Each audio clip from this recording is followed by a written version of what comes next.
Welcome everyone to Tutorful Talks. It's really fantastic. This is the third session that we've been able to put on. And this evening, as you'll have seen, we're going to be talking about creative writing with one of our tutors called Katy. Just to introduce myself very quickly, I'm Luke. So I work here at Tutorful in the customer success team. But I will pass over to you now, Katy, if you want to introduce yourself, and then we can start the presentation. So my name is Katy. I've been on Tutorful for about 3.5 years, and I've been very grateful. They've given me a lot of work, so I'm very, very lucky. I've been really lucky. Right, shall I start, Luke? Okay, here we go. Yeah, fantastic. Oh, can you share the screen? Yes, perfect. I will just change that. No. Excellent. Sorry about that. There you go. Don't you worry. Okay, just bear with me. Okay, so I am about to talk to you about creative writing. So I'm talking about how to make creative writing fun. Okay, so hello and welcome. I'm here today to talk to you about creative writing and how to get the best out of your story writing. So like I said, my name is Katy. I've been part of Tutorful for over 3 years. I've got lots of good reviews on the site. I've been very lucky that I've been really successful through them. So I've got a lot to thank them for. So we're going to kind of go through an adventure and learn about how creative writing should be an enjoyable activity. Okay. If any of you are teachers or wanting some extra help, get in touch. I'm more than happy to send you a copy of the slides. Just get in touch with Tutorful, and you can talk to me or talk to Luke, and we can sort something out. Okay, so first thing I want to do is I want to talk to you about some of the myths behind creative writing. So a lot of people tell me that creative writing is hard, and I want to sort of break down those myths, if you like. So if I had £1 for every time someone told me they couldn't write, I honestly would be a millionaire. I truly believe that everybody can write. Yeah, it's just about putting words on a page in an order, and everybody can write words on a page. The reason I believe that people struggle with writing is they don't believe they have the confidence or the creativity to succeed. But I am going to change that. I'm going to help change that. Okay, so lots of people say to me, I don't have a creative brain. I'm not very creative. I hear this one a lot, and I do understand, but you really can get inspiration from absolutely anywhere. And I'm going to talk more about this later. I hear people say, I can't do it, but you can do it. We all can do it. It's just having that belief that you can do it. Again, it's too hard. This is your brain playing tricks on you. If you are going to write an award-winning novel, then yes, it becomes a bit more pressure to write something to sell. But you can break it down into pieces. But most people, I think, like to write for pleasure. Enjoy writing for pleasure. So we're just mainly focusing on writing for pleasure.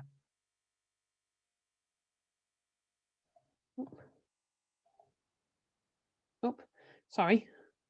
A lot of people say that they don't like anyone else reading their work.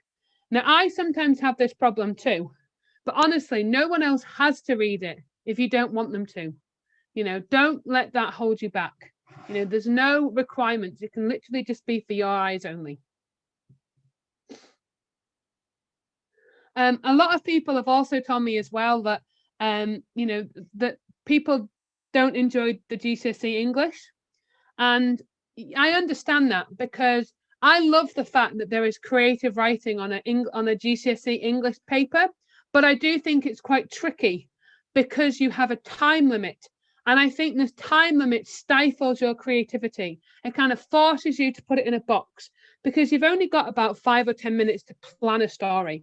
And that can be quite daunting, especially if you don't have a creative brain. For me, one of the joys I love about writing is just having time to write, time to just do it. However, I try not to put pressure on myself to give myself a time limit. Obviously, if you're writing a novel, there will be time constraints, but I don't have that time constraint on me. I just enjoy writing and seeing where it takes me, so there's no pressure. A lot of people have also said, they don't like planning or they can't plan. You don't always need to plan. Sometimes I just write a story without any plan at all. However, a plan can be really beneficial because it helps you get your ideas in some sort of structure. Yeah, but 9 times out of 10, when I plan, I don't always stick to it. When I'm writing, I'll suddenly get hit by a flash of inspiration and I'll go, ooh, and I change it a completely different way or an ending. But that's the beauty of it. You can do that. You don't have to stick rigidly to your plan. But if you don't want to plan, don't. Just go for it. Just start writing and see where it takes you. That is the beauty of it. And people say, I can't get it right. Now, I think there's no such thing as a right or wrong answer when it comes to writing. There's such thing as good and bad writing, but that's just a matter of interpretation. Someone might read one of my stories and think it's wonderful. Someone might read one of my stories and think it's terrible. We all like different things, but it's just your imagination. And that is one of the best things you own. It's amazing what you can get if you use your imagination. Okay, so I invite you all to look on the next page. What is it?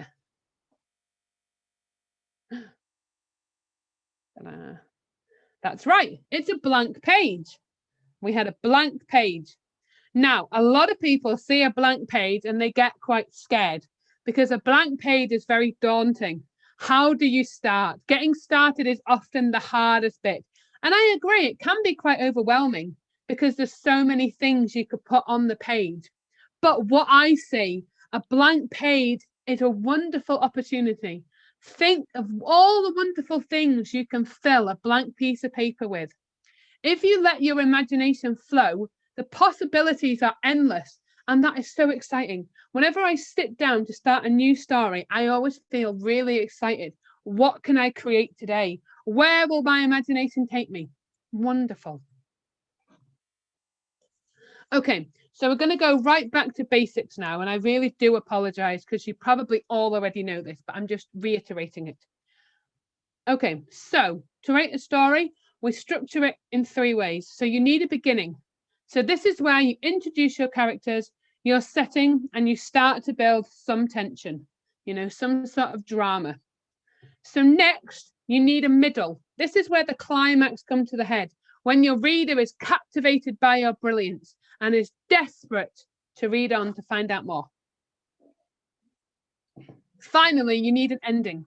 And this can be lots of different ways. You can have a cliffhanger where you leave it on open, an ambiguous ending where you could leave it up to the reader to interpret in different ways. I like those. Or a twist ending. I like those as well. Make sure it packs a punch so it hits the reader, So my advice is a good story. You want to have it provokes lots of different emotions. So you want to put the readers and your characters through a range of emotions. You want them to feel happy, sad, angry. If your audience cares about your character, they'll read on. So I think the worst thing you can do is write a book that's boring, that doesn't inspire. Yeah. So you want the audience to be, oh, wow, you want the audience to care. So ideally, you want a killer opening line to reel your audience in straight away and instantly grab their attention. But that is not always easy. It's not always easy to do that. Remember, you can always edit once you've found your flow. So once you've found your flow, because some people find writing really hard at first. So I think if you can always come back and edit it, is what I'm saying. So we're going to look at some great first opening lines, and look at, comparing. So all children except one grow up. Okay. So this is the first line of a famous book. I wonder if anyone knows. It is J.M. Barrie's classic novel, Peter Pan. And why is it significant? because it tells you the tale in a nutshell, but also it draws you in. You want to know more about this mysterious creature that never grows up. Just that except one. Oh, who's this one? I want to know more. If it was just all children grow up, that's not very interesting. But all children except one grow up. You want to know, who is this mysterious creature that never grows up? Really interesting. You're hooked from the off. It was a cold, bright day in April, and the clocks were striking 13. This is the opening line of George Orwell's dystopian classic 1984. I really like this opening line. I find it so intriguing, and it's really the last word that intrigues you. How can the clock strike 13? It kind of leads you into a world where something's not quite right. I find that so powerful. So instantly I am hooked from those lines, you see?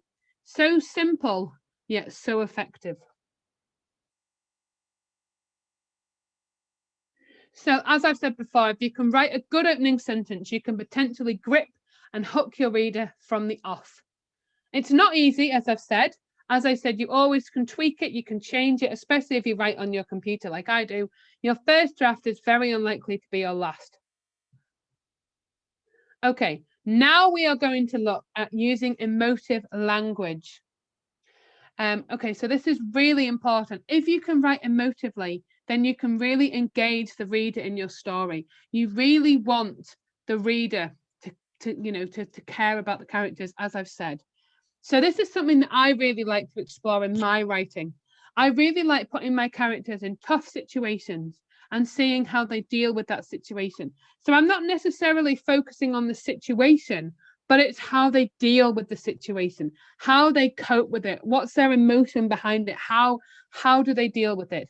So I think that exploring human emotions can be incredibly interesting and powerful, and different characters may react to a certain situation in different ways. And I might not necessarily agree with everything that my characters do, but that's the beauty of it, writing from different viewpoints as well. As writers, you have to use your words to make your characters jump off the page and become real in the imagination of your readers. That's really what you want to do. Make your characters become real. We're going to talk more on characters later. Okay, so now we're going to talk a bit about the plot. So the basic plot is your main arc that's running through your story. So first things to think about, is your story going to be a comedy or is it going to be a tragedy? Excuse me. In the classic Greek definition of comedy, the protagonist has a humble beginning, overcomes an obstacle, and becomes better than they were at the start. In a tragedy, the opposite happens. They end the story worse than how they were at the start. And the main example for me, because I study it, I teach it quite well, is Macbeth. He starts off a hero and he ends up a tyrant. So it's kind of a tragedy. So I always think about crazy, wacky scenarios to put your characters in. And I'm going to give you, all the way through, I'm going to give you some inspiration for you to possibly help. So here's one that I found on the internet. If you're struggling for inspiration, and again, I'm going to talk more on this later, you can always go, I Googled writing prompt generator, and this is what it came up with. So this is one that I've got from the internet, so I can't take any credit for it. So here's an example of a plot. So you are a jewel thief trying to get out of the business, but you agree to take one last job before going straight. The money seems too good to be true, enough to set you up for life, so you can't turn it down. However, there's a catch. You need to steal the jewels from an auction house where your former lover is head of security. It's been more than 10 years, but the pain of his betrayal is very real. You plan to get close to him again and learn the ins and outs of the auction security system. You didn't plan on falling back in love with him. So some people might look at this and go, ooh, that's good. Other people might think, oh, it's a load of garbage. But different people write different things, of course.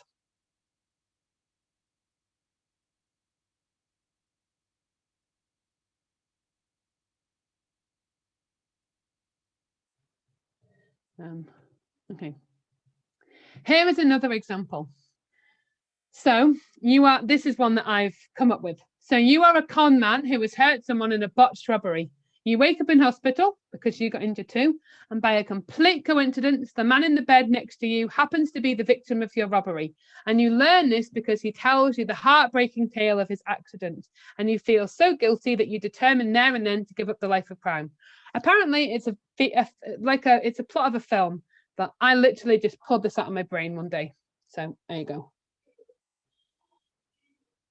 Okay, so another thing you can think of is think about the room you are currently in. Imagine you are locked in.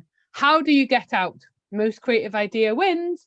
So for me, I am in my study and I'm on the second floor. I have a window. I don't really know how I would get out. I suppose I would, you could think about all the different ways of getting out. So, think about being creative, So how would you get out of your room? Also, these are just ideas for inspiration. Think about a TV show, a film, a book that you've watched or read. Ever been frustrated that your favourite character hasn't had the send-off they deserve? Well, you can change it. That's the beauty of it. Are you a big Friends fan and annoyed that Ross and Rachel got together? Sorry if that's a spoiler. Do something about it. Change it. Fan fiction is pretty good. Take your inspiration from something you love or something you hate. These are some examples, but the only limit is your imagination. How big can you dream? It's also often right to do a comic relief. So you've got your main plot, but you can also have subplots and side plots as well. So these are good as they might add light relief to a difficult tale. Think of Macbeth. You might not all know Macbeth, but there's a horrible sort of death scene in the middle in Act 2. And the scene after that is a light-hearted scene where the porter knocks at the door and they have a big bawdy chat about alcohol and the effects of alcohol. And it's needed because it's such light relief after such a difficult scene. Think about The Lion King as well, which is one of my favourite movies. Is it coincidence that the comic relief, Timon and Pumbaa, are introduced right after a huge tragedy? No, of course not. So sometimes you might need some comic relief in your story. You can also add tragedy to a comic story just as effectively. Okay, now we are going to look at plot arcs. Okay, I apologize if I'm talking about different bits. I'm just kind of looking at the creative writing as a whole, and looking at key bits because there's a lot to say, but hopefully it'll be okay. So many stories contain strong themes. The characters in these stories grow and learn, and the obstacles they face or don't face, for example, are often allegories for the author's message. For example, when the lazy hare is defeated by the hard-working tortoise, the author asserts the supremacy of hard work over natural talent. This is the message, a moral message that the author is portraying. This is an excellent way of making stories with lasting impacts and importance beyond the reach of their pages, but try to avoid anything that might be offensive. However, unless the plot demands it, because you might be deliberately writing an offensive piece of work. That's okay, within reason, I guess. Themes can encompass entire stories, individual characters, or individual themes. Think of some popular stories and consider the themes that might be at play in them. Why do we root for the hero and hope that they beat the villain? Again, just something to think about.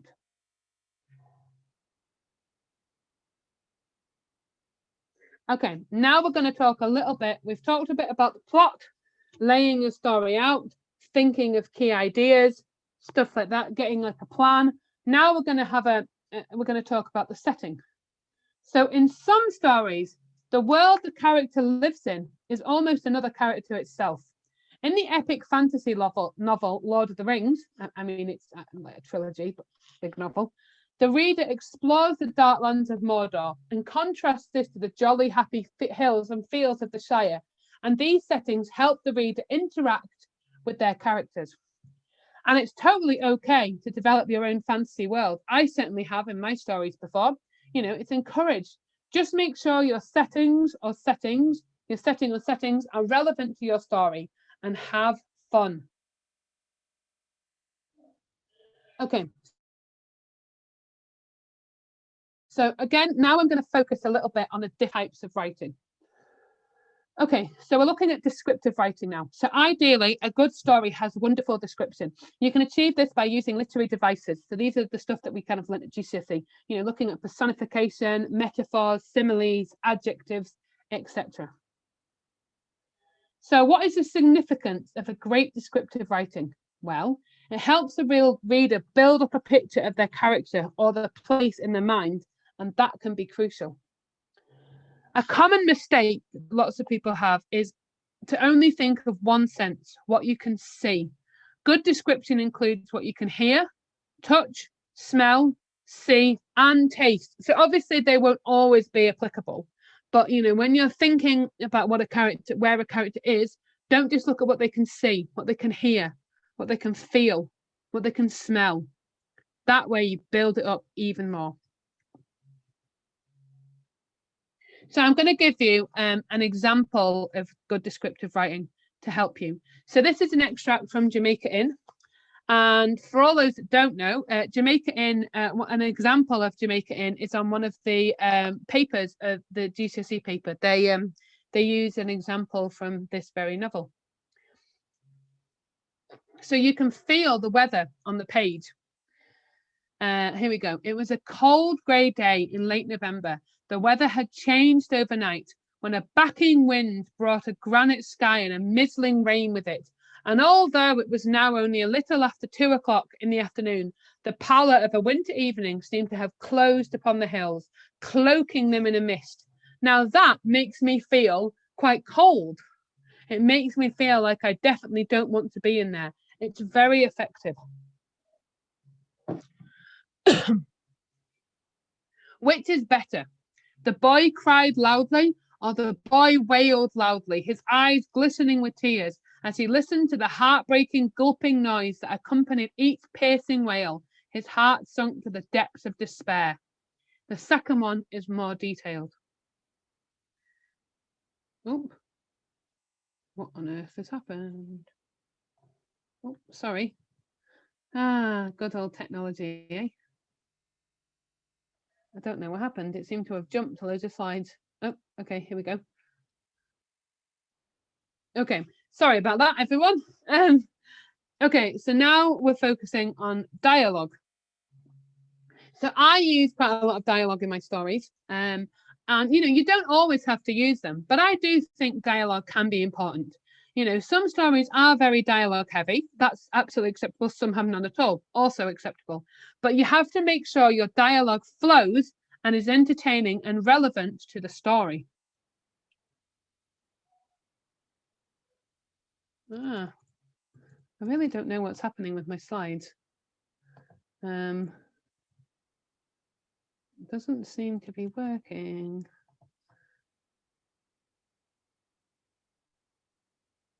Okay, sorry about that. Again, I'm not really sure. Maybe I'm pressing the wrong button.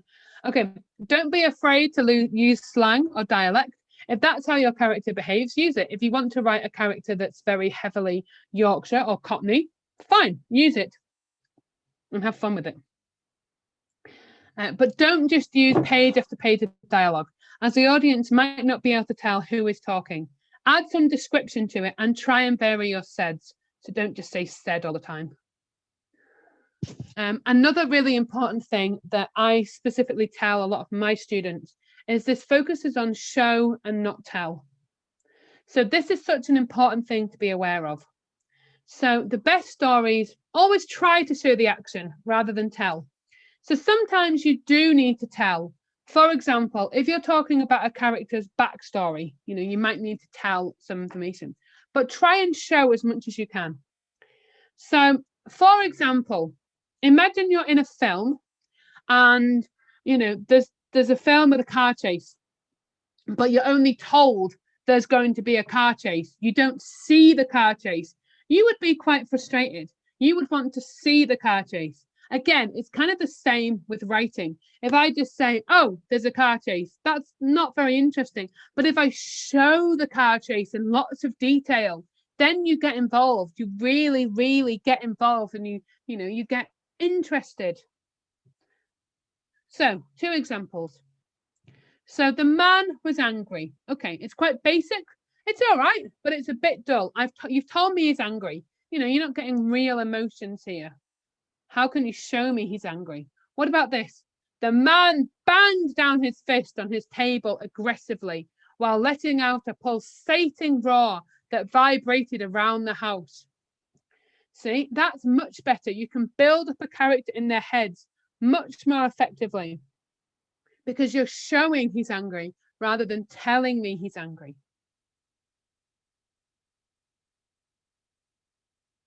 One of my favorite parts of writing is coming up with characters. I love creating characters. I find it really interesting. So I think you have to make your characters interesting and exciting with many different layers to them. A character should have strengths and weaknesses. They need to be relatable. Now, I do think you can have characters that are purely good and purely evil. So, you know, but I do think this layering is good.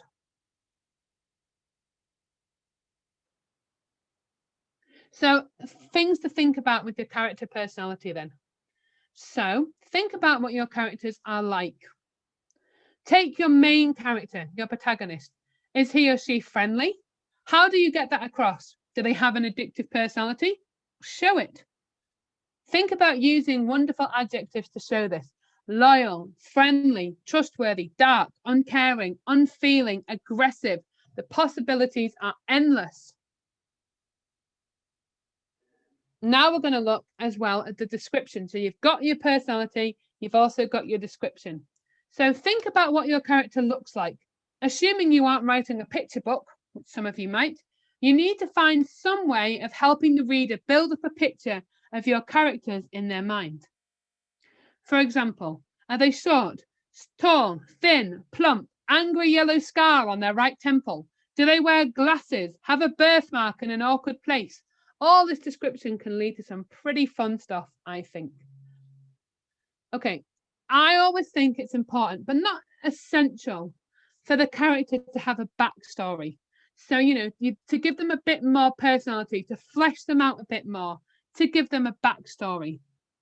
So maybe your main character has a tragic past, a deep, dark secret. Maybe they're dealing with grief and loss. Make sure, however, that you kind of show it in stages. And what I mean by this is reveal it in steps. So I always like to hint that there's something wrong to keep your audience on tenterhooks. So don't say that something's wrong straight away. Hint that there's something wrong and kind of reveal it in stages, because then you've got your audience hooked a bit more.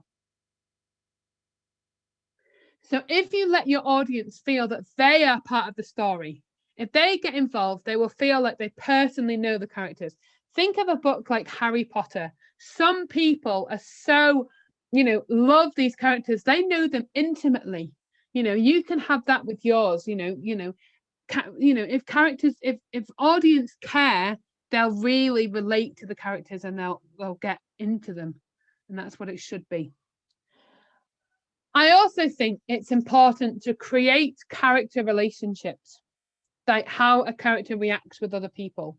So, as I've stated before, if there's no interaction or chemistry between your characters, you are unlikely to engage the reader.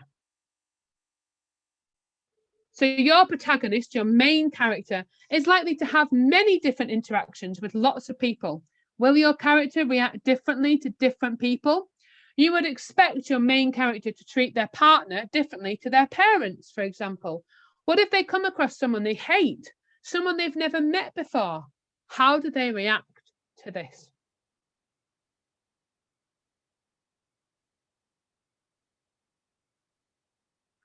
I also think it's important as well to challenge your characters, to really put them through, you know, hell, as I call it.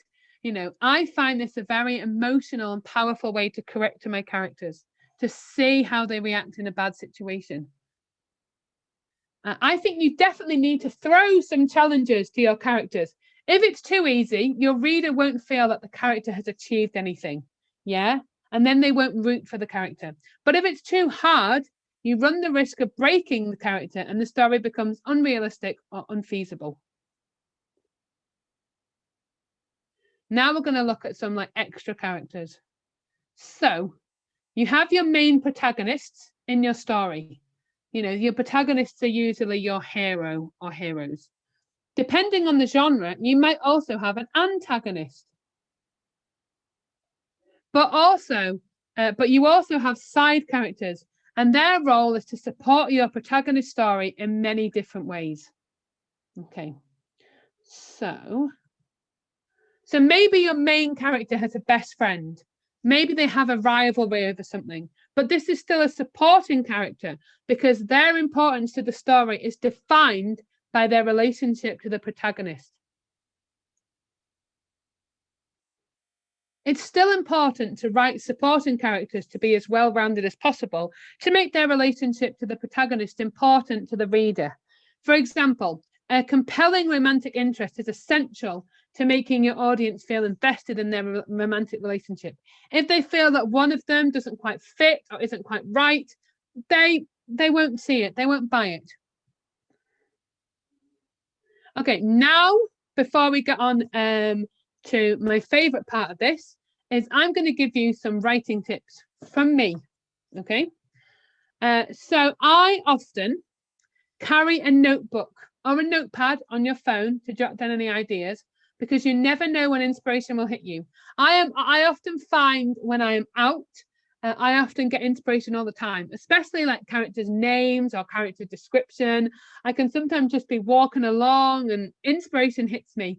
And then I think, oh, so I always have my phone handy so I can jot down any ideas. And if you look through my notepad, it's filled with kind of character names, ideas, descriptions.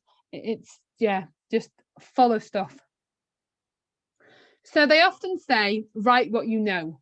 So I think this is fairly good advice, but I often like to mix things up a bit. I like to write about things that I don't know so well and write about something completely different, something that I don't really have any idea of, but I like to think about, you know, what would happen. You know, I try and imagine situations and then write how my character would react to that.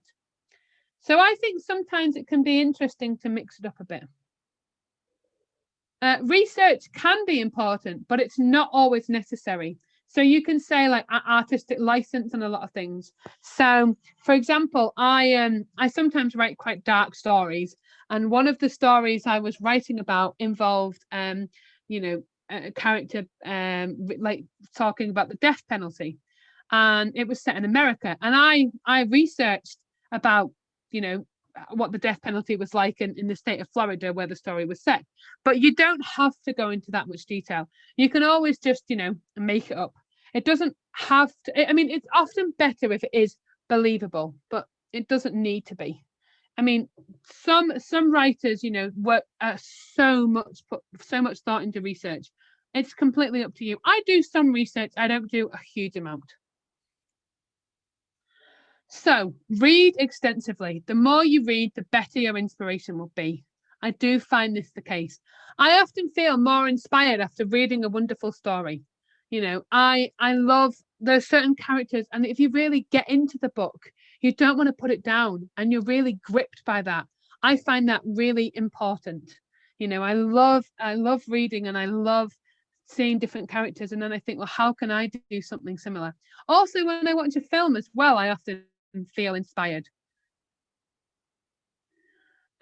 Use appropriate vocabulary to fit the characters' personalities. So what I mean by this is, if you don't need to use sophisticated vocabulary if you're talking about, you know, a youth who, you know, or a person who is from a very, very poor family, for example.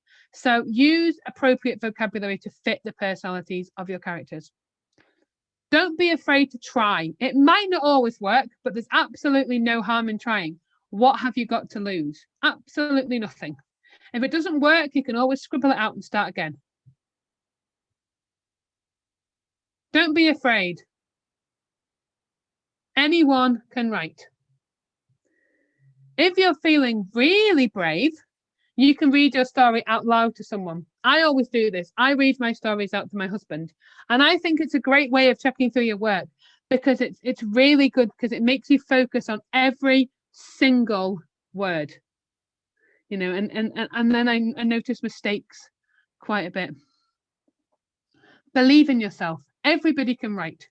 Just getting started.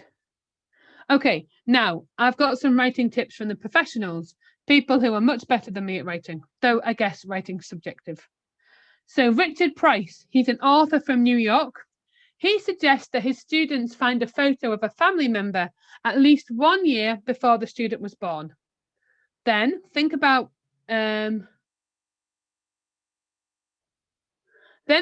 what happens to that person the minute the pose is broken. So the minute they stop smiling or stop stop frowning or whatever.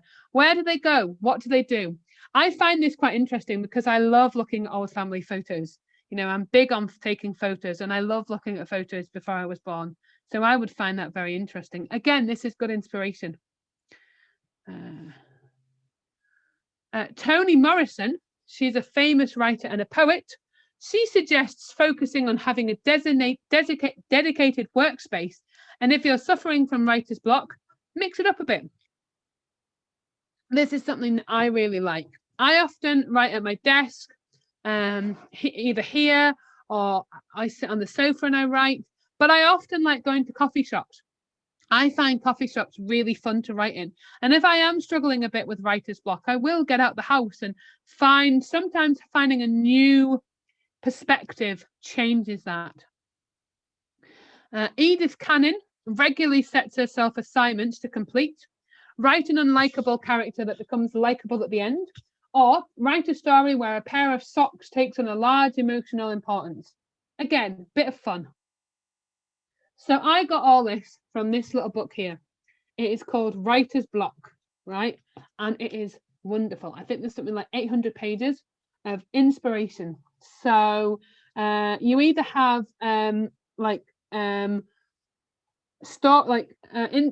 you have inspiration from authors, but you also have prompt writing. So it might be a word like Halloween, or it might be a scenario.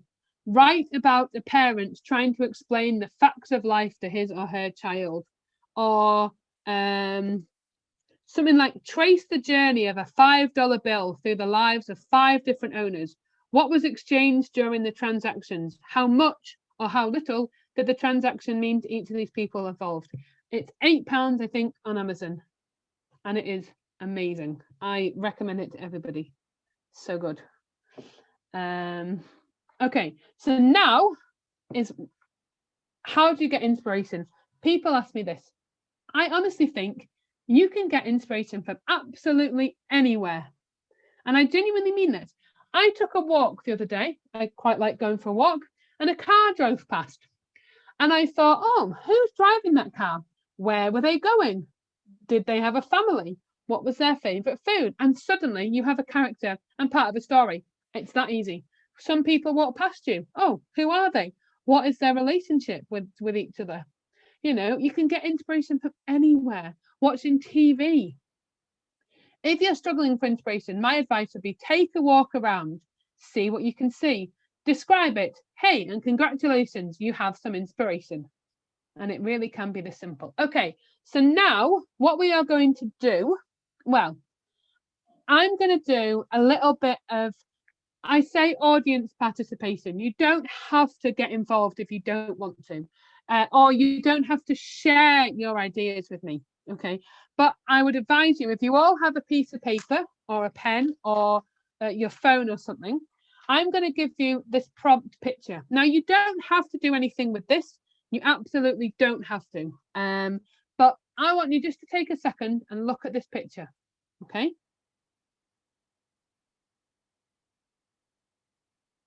Okay. So, things to think about with this picture. Who is this woman? What is her name? How did she end up where she is? What is she thinking about? Is she happy, sad, confused? What is her background? The great thing is no 2 answers will be the same. There is no such thing as a right or wrong answer as well, remember. So I'm just going to go back to the picture and I'm just going to give you just a couple of, a minute to think about any thoughts or feelings that this picture, comes to you. Just for you to get involved. Like I said, you don't have to share anything. You don't have to. We've got another writing task to do in a minute. And again, you don't have to do anything if you don't want to.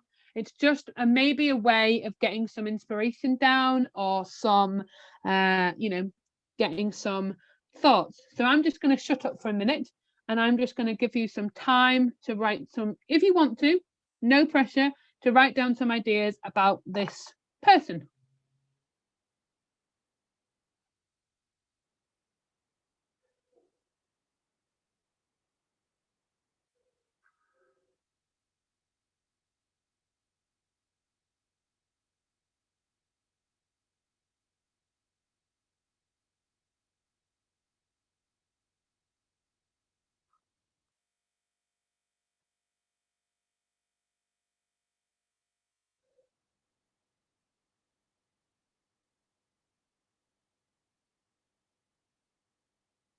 Okay. So, sorry, I'm trying to give a little bit of time, but also not trying to have too much silence. So I see this picture. You may completely disagree with me, of course. So I think, for example, she's called Sky. She's a young girl, 17 maybe, and she's come to the park, which is her favourite place to relax with her boyfriend. But she's feeling a little bit conflicted because her parents have just announced that they're getting a divorce. And she's thinking about her little brother and her little sister who are close to their parents. And she's not necessarily sad, she's just sort of thinking about things. And she's thinking about how the divorce will have an effect on her brother and sister. So I don't necessarily think that's a sad look. I think that's more of a pensive look. But of course, you may disagree with me, and that's absolutely fine.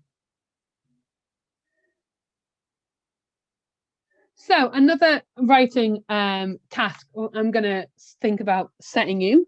And again, these are just prompts. You don't have to. I just thought maybe with a piece of paper, you could jot down some ideas that come about these characters. So I've got a few. We've got this woman,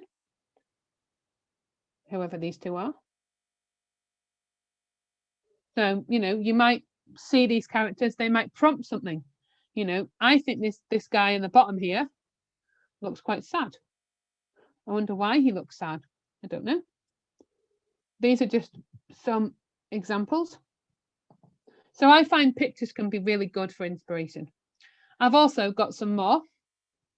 I've got some funny photos. I like beagles. A beagle doing work, a lion being hugged by a girl, and my personal favourite, a giraffe up a tree. So these, can get inspired.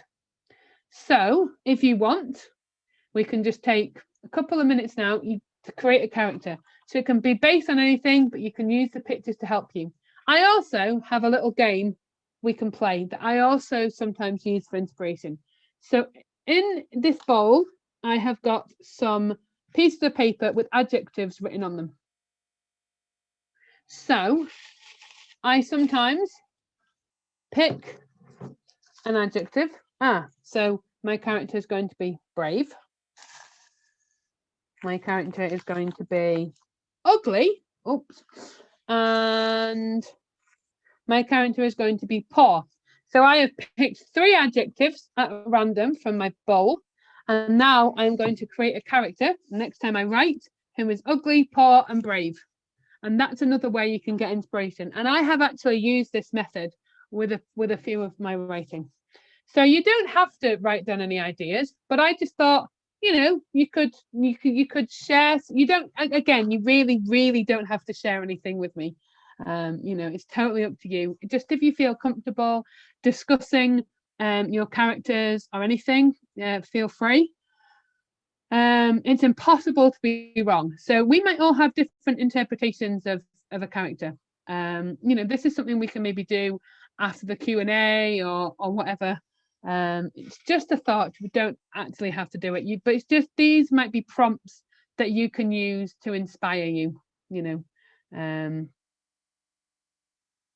I think that is me. So any questions, feel free to ask them. And I just want to say thank you so much for listening to my speech. I hope you've had fun. And remember, happy writing. Have a lot of fun when you write. So what I'm going to do is I'm just going to put the pictures of just in case any of you do want to jot down any thoughts about this. And I just want to say thank you so much for listening. It has been an absolute pleasure to talk to you, and I welcome any questions or anyone want to talk about any characters. Fantastic. Thank you very much. Thank you, Katy. Perfect. So we've got a few questions to go over, if that's okay. If you wouldn't mind just stopping presenting for a moment, if that's okay, Katy, just whilst we discuss the questions. Sure. Fantastic. Thank you. So there is one question we've got in the chat, and then we'll go to the other couple of questions we've got. But someone has asked about, can we have the presentation at the end of the session? So what I think is best to do there, sorry, just to say on that one, I think if you want to get in touch with us, it's support@tutorful.co.uk, and we'll be able to coordinate anything after this session with the presentation, or if you would like to talk further with Katy about this, then we can definitely help facilitate that. So definitely do drop us an email for that. So on to the questions now for you, Katy. So the first question we have is it reader engaging if the protagonist doesn't have a very expectable personality, trail of thoughts, or actions? Is it bad because it feels like the character doesn't have a personality? What do you think, Katy?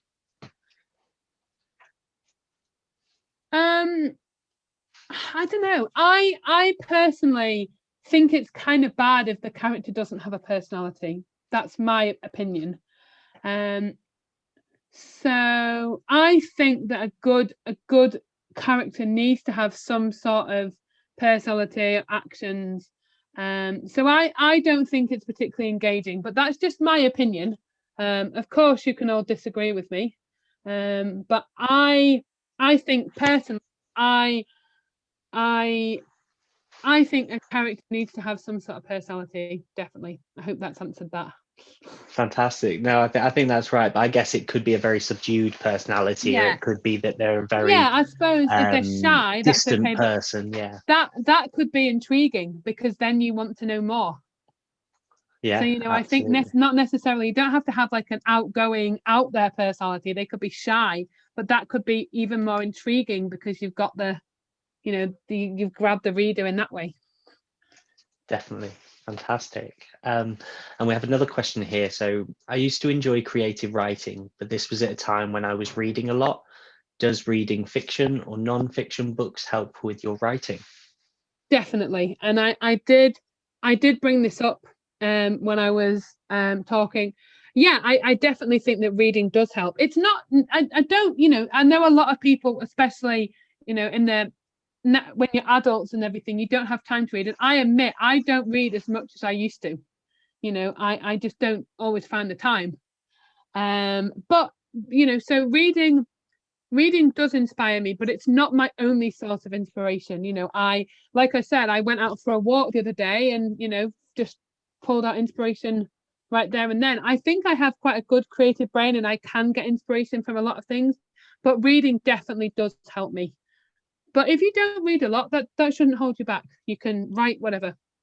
But I definitely think reading does help. Yes.